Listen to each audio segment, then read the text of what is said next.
This program is provided by Universal Genesis. Welcome back to the Deep Dive. We have got a really heavy one for you today. And I don't mean heavy as in, sad. I mean heavy as in dense with realization. That's a perfect way of putting it. We're looking at a piece of analysis called The Sorting Hat of Philosopher's Final Episode, 1989-2025. And I have to say, reading this, it didn't feel like history. It felt like a diagnosis. It really is. It's a diagnosis of a psychological condition that you could argue the entire world is suffering from right now. It's trying to figure out why everything feels so fragmented. Exactly. And the source argues that to understand why 2025 feels the way it does, why we're all so confused, why the news feels like a constant hallucination, you have to go back to one specific year. 1989. 1989, the collapse of the Berlin Wall. But, and this is the key hook here, not for the reasons you usually hear. Right. I mean, ask any historian and they'll say 1989 was the end of the Cold War. Geopolitical. Maps changed. Borders shifted. All that. But our source argues that for the people living through it, and for, like, the collective human psyche, it was something far more profound. It was the collapse of the last great narrative. Okay. Hold on. Let's unpack that term before we go any further. Great narrative. It sounds a little academic. It does, but it's actually really relatable. Think of it as a guaranteed story. The guaranteed story. Yeah. The source makes this incredible point about Marxism. It wasn't just an economic theory for the people inside that system. The source calls it, and I love this, theology disguised as science. Wow. It gave you a beginning, a middle, and an absolutely inevitable end. You knew who the good guys were, the workers. You knew who the bad guys were, the capitalists. And you knew, with certainty, that history was marching toward a specific paradise. It offered meaning. So when that wall came down, it wasn't just government falling. It was the future dissolving. Whoa. Yeah. The source uses this really haunting phrase to describe that post-1989 feeling. It said it was like standing in a world that lost its gravity. That's good. Isn't it? Suddenly, the news is still on, scientists are still explaining atoms, traffic lights still work. But the why, the deep underlying reason for it all, it just vanished. Yeah. The world was being explained, but it was no longer being justified. And that's the vacuum we've been living in for, what, 35 years now? Pretty much. So that's the mission of this deep dive, to trace what happened next.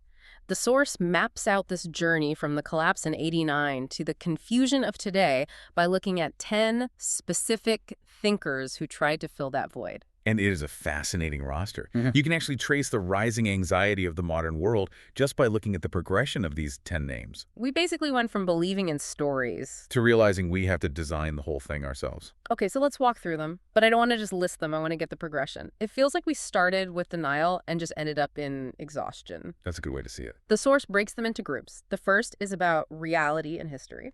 And it kicks off with Jean Baudrillard. Right.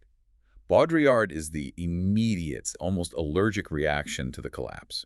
He looks at the Western world in the 90s and says, essentially, this isn't real anymore. What does he mean by that? He argued that media and symbols had replaced actual experience. He famously declared that reality had become a simulation. So step one in our post-1989 world is, the story is gone, therefore nothing is real. Exactly. He saw the void and just pointed at it. He didn't offer a solution. He just said, look, it's all fake. But then almost immediately you get the counterpunch. Francis Fukuyama, I think most people have heard the phrase, the end of history. Oh, yeah. Which, looking back from where we are now, sounds almost comical. But what did he mean at the time? You have to understand the optimism of the early 90s. The Soviet Union fell. The West was booming. Fukuyama looked at that and thought, that's it. We did it. We found the best system. Liberal democracy and market capitalism. The race is over. We won. He didn't mean time would stop. He meant political evolution had reached its final form. He thought we'd reached the finish line of human governance. We could all just relax and go shopping. Pretty much. But reality had other plans. And that brings us to the third thinker in this group, Samuel Huntington. He's the cold splash of water on Fukuyama's party. The clash of civilizations. Right.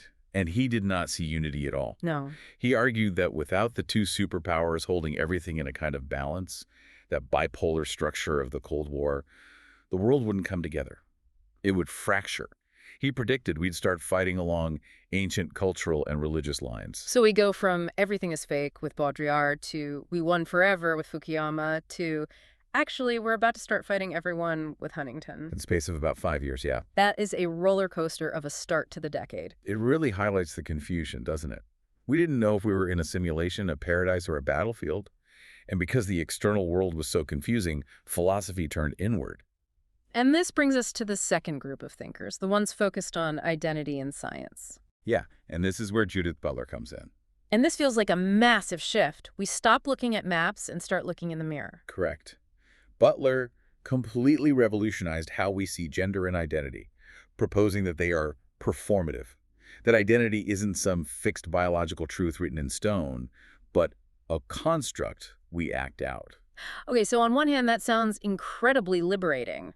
It means meaning isn't handed down to you by a priest or a king. It's selectable. It is liberating. Right. But the source points out a huge trade-off here, one that really defines the modern experience. Which is? If identity is selectable, it's also unstable. If you could be anything, you have to constantly define who you are. You have to wake up every morning and perform your identity. That sounds exhausting. It's like instead of living in a house, you have to rebuild the house every single day before you can even live in it. That is a perfect analogy. And while we were destabilizing identity, the source says we started deconstructing science itself. No, not fake. But he brought it down from Mount Olympus. For a long time, we treated science like a new religion. Pure, objective, untouched by human hands. The ultimate authority. Exactly. Latour argued that scientific facts are produced by networks of people, machines, funding, and politics. It's a human process. So he took the holiness out of it. He dismantled the idea of pure reason. Yeah. So let's just recap where we are. We have dismantled history, we've dismantled fixed identity, and we've dismantled scientific objectivity. Yep. We are really stripping the paint off the walls of the house here. Yeah, it feels like we're just standing in a pile of debris. Which leads us to the third group of thinkers, what the source calls existence and technology. And these guys get pretty trippy. We start with Graham Harman and object-oriented ontology. It's a mouthful. It is. But the concept is actually very grounding in a weird way. For a long time, philosophy was obsessed with how humans see the world, all about our perspective. Harman turned it around and said, the world exists whether you are looking at it or not. So, the cup on my desk. Right. The cup on your desk has its own reality. It interacts with the table, with the air, completely independent of your mind. He wanted to give dignity back to objects. Okay. And then we have Marcus Gabriel. Gabriel takes it a step further. He argues that the world with a capital W doesn't exist. I'm sorry, what? I know, stick with me. He means there's no single container that holds everything. There's the world of physics, the world of politics, the world of art, the world of your family. And they don't all add up. They don't necessarily fit together into one big picture. It's a plurality. Meaning is fragmented because existence itself is fragmented. It feels like we are just looking at broken shards at this point. There's no glue. And that's when we get to the modern superstar. You've all know Harari. Sapiens was everywhere for about 5 years. Yeah. Harari is the peak of this meta-narrative phase. Yeah. He told us, look, the reason humans run the planet is because we cooperate around fictional stories. Money is a story. Human rights is a story. Nations are stories. He basically said we are the storytelling animal. But the source makes a really sharp criticism of Harari here. It says he's great at the diagnosis, but terrible at the prescription. Exactly. Harari brings us to the edge of the cliff, shows us that everything we believe in is just a made-up story, and then he sort of leaves us there. He doesn't tell us which story to pick. No. It's almost a form of polite nihilism. It's all fake. Have a nice day. Which leaves the door wide open for anxiety. If it's all fake, what do we do? And that's where Nick Bostrom comes in. Bostrom shifts that anxiety onto technology. He warns that we are creating something AI that might have its own meaning, its own goals, and it might not care about our stories at all. So meaning becomes a control problem. Exactly. The question shifts from what is the meaning of life to will we survive the intelligence we're creating? And finally, number 10. The one that, I have to say, hit me the hardest. Byung-Chul Han, The Transparency Society. This is the one that resonates most with my students and colleagues, for sure. Han argues that in this new world, we aren't oppressed by a dictator telling us no. We're oppressed by a society screaming, yes, you can do anything. The pressure of possibility. Exactly. We are exhausting ourselves with self-optimization, oversharing, total transparency. We're burning out because we're constantly exposing ourselves, constantly processing information. We live in a society of fatigue. So let's look at the scoreboard. We've gone from 1989 to 2025. We've deconstructed reality, history, identity, science, and existence. And the source concludes that none of these 10 thinkers managed to glue the vase back together. That's the somber conclusion of the text. Right. The age of the great rescue is over. No philosopher is going to walk out of a cave with a stone tablet that solves everything. And science became infrastructure. Right. It works, it keeps the lights on, but it's not a God that gives us purpose. So if truth with a capital T is gone, what's left? The source pivots here to a really crucial idea. Narrative is agreement. The shift from truth to agreement. Right. If we can't discover a universal truth written in the stars, we have to agree on a truth down here on Earth. The source uses a comparison between Europe and China to explain this, and I found it really helpful. It's a great example of how this works in practice. The source notes that Europe tends to place freedom at the absolute top of its value hierarchy. China, on the other hand, often places stability at the top. Now, a strict 20th century ideologue would say, One is right, the other is wrong. but the source says science can't settle that debt. No. You can prove gravity. You can prove 2 + 2 is 4.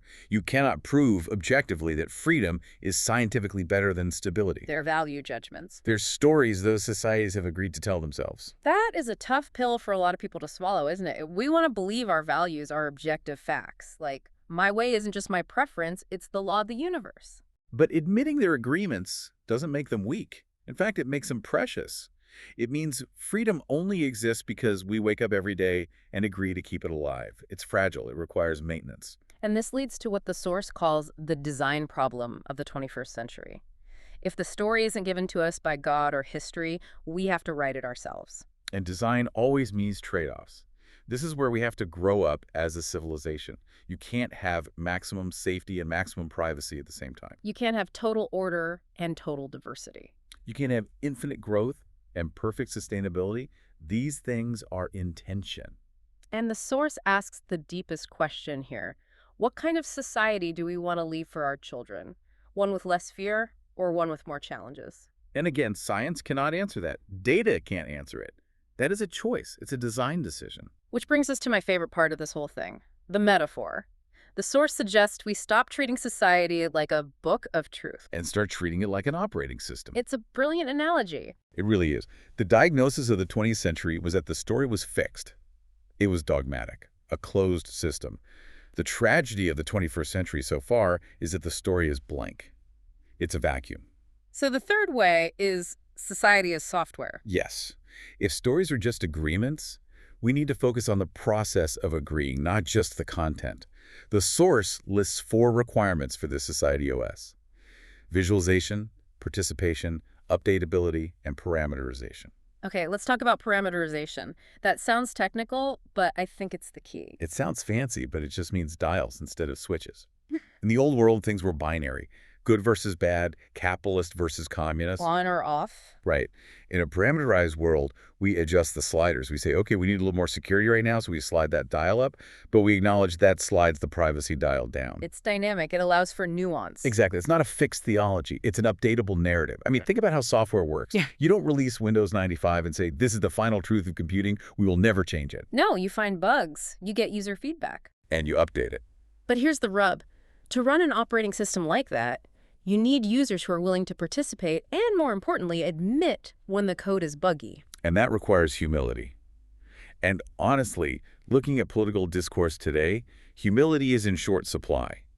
Most of us are still running on the old theology software, where we think our political opinions are absolute unchangeable truths. We're not looking for an update. We're looking to crush the other side. Okay, we can't talk about the operating system of the world without talking about the elephant in the room, the code that's actually running in the background while we argue about philosophy. Capitalism. Capitalism. This section of the source material is fascinating. It tracks the evolution of capitalism before and after that 1989 boundary. So before 1989, capitalism was a story. Yeah, it was hope. It was the growth narrative. Yeah. Work hard, get rich, the future expands. It was the good guy fighting the bad guy of communism.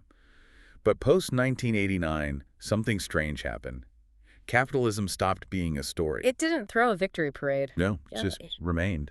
It became the plumbing. It became infrastructure, became the system. The source points out that today, no matter what your political system is, democracy, autocracy, whatever, you're probably running on a capitalist economic engine. You can't really opt out. But here's the kicker. The expert notes that capitalism creates a moral vacuum. It doesn't preach. It doesn't tell you to be kind to your neighbor because God says so. It just says supply and demand. However, and this is a huge however, the source points out a twist.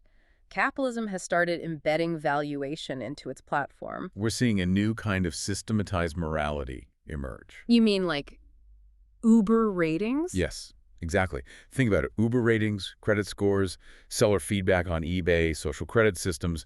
Trust is being quantified. Integrity is being visualized. Reputation circulates as data. So we're forced to act morally, to be honest, keep our promises, not rip people off, not because of a commandment, but because the algorithm will punish us if we don't. The source calls this a paradox. We're acting morally for purely selfish, systemic reasons. We just want to maintain our access to the platform. The source asks a really philosophical question here. Would Kant call this morality?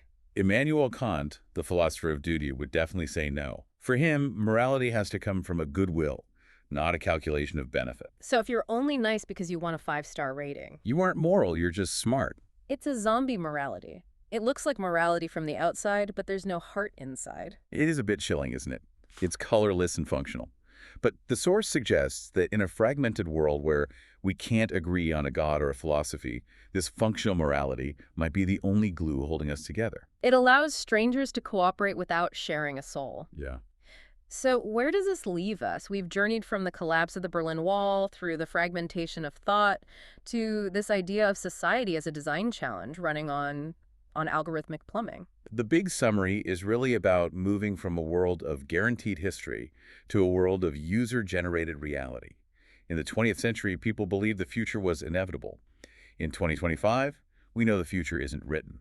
That feels like a burden. It is a massive burden. The source emphasizes that the answer isn't hidden in a book anymore.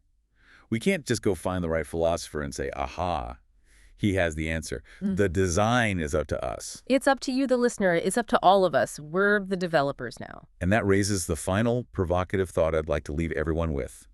It's the legacy code problem. What do you mean by that? Well, look around. We're often fighting today's battles using concepts from the 1950s or even the 1800s. We're using old maps for a new territory.